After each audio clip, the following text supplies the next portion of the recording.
सिर्फ 6 महीने में ही कमा लिए 21 करोड़ रुपए। कैसे किया कमाल?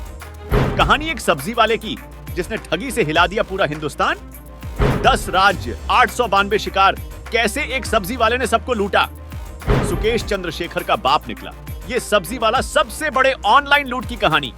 मोदी के डिजिटल इंडिया को ही बनाया हथियार, एक कॉल से अकाउंट खाली। जी हां, हाजी मस्तान और नटवर लाल को भूल जाइए। सुकेश चंद्रशेखर की कहानी भी बेकार है।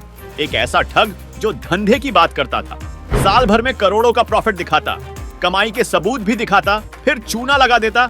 एक सब्जी वाला क्या से क्या कर सकता है, आज देख लीजिए। हमारी गारंटी है कि एक सब्जी वाले के करोड़पति ठग बनने की हैरत अंगेज दास्तान आपको अलर्ट रहने पर मजबूर कर देगी। हाल ही में उत्तराखंड की पुलिस ने एक साइबर ठग को गुरुग्राम से गिरफ्तार किया है। इस ठग ने सिर्फ 6 महीने में ही 21 करोड़ रुपए कमा लिए और कमाई के लिए इसने दुनिया के जाने माने होटल के ब्रांड का नाम बदनाम किया। इस महाठग का नाम है ऋषभ शर्मा और ऋषभ शर्मा की असली कहानी शुरू होती है लॉकडाउन से। कई लोगों की नौकरी गई, रेहड़ी पटरी की दुकानें बंद हो गई। ऐसे में ऋषभ को अच्छी खासी चलती दुकान भी बंद करनी पड़ी। ऋषभ के मन में बचपन से ही करोड़पति बनने का सपना था। परिवार पालने के लिए उसने नए काम की तलाश शुरू कर दी। तभी उसकी जिंदगी में आया उसका पुराना दोस्त जो साइबर ठगी का एक्सपर्ट था। ऋषभ अपने दोस्त के रहन सहन और पहनावे को देखकर लालच में आ गया। उसका दोस्त महंगे महंगे ब्रांड्स के कपड़े पहनता और जगह जगह घूमता।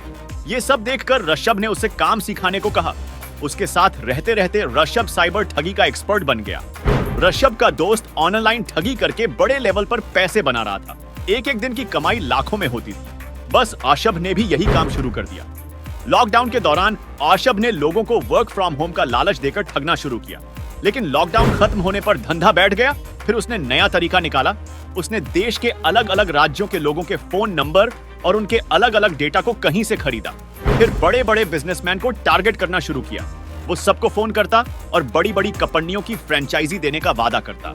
वो अधिकारी बनकर फिजिकल वेरिफिकेशन करने भी जाता था। इससे उसके खुराफाती दिमाग में एक और आइडिया आ गया। उसने international hotel brand Marriott Bonvoy के नाम का एक फर्जी वेबसाइट बनवाया, वो भी बिल्कुल असली वेबसाइट की तरह। यहाँ तक सब कुछ ठीक चल रहा था। वो लोगों को ठगता था, लोग शिकायत करते थे और पुलिस आराम से जांच करती रह जाती थी। लेकिन मामला तब खुल गया जब ऋषभ शर्मा नाम के इस महाठग ने देहरादून के एक बिजनेसमैन को फोन मिला दिया और उससे 20 लाख रुपए ठग लिए। ऋषभ ने देहरादून में एक कारोबारी को कॉल करके पेड रिव्यू लिखने के लिए कहा।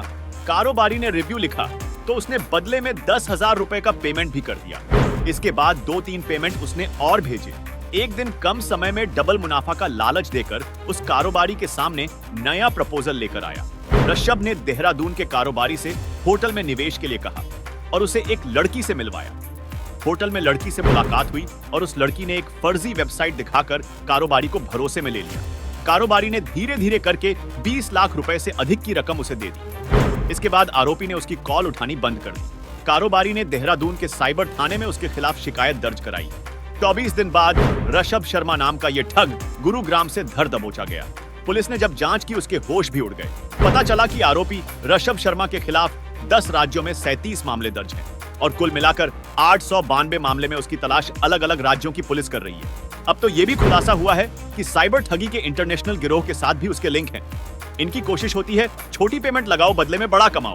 पैसा मिलते ही टारगेट को इन पर भरोसा हो जाता है और ये उसी का फायदा उठाकर अपना काम कर लेते हैं।